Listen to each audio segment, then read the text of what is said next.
guys, so hari ni nak makan edisi bekal ibu lagi. Nasi udang goreng kunyit. Okay,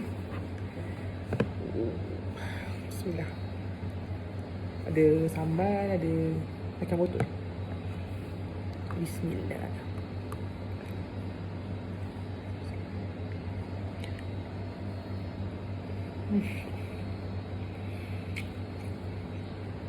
Sedapnya.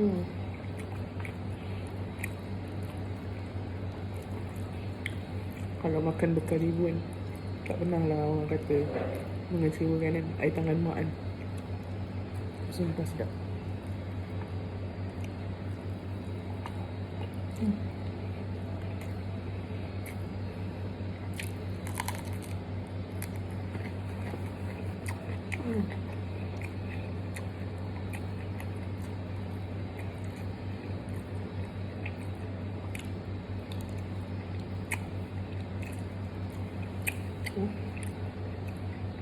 Hello.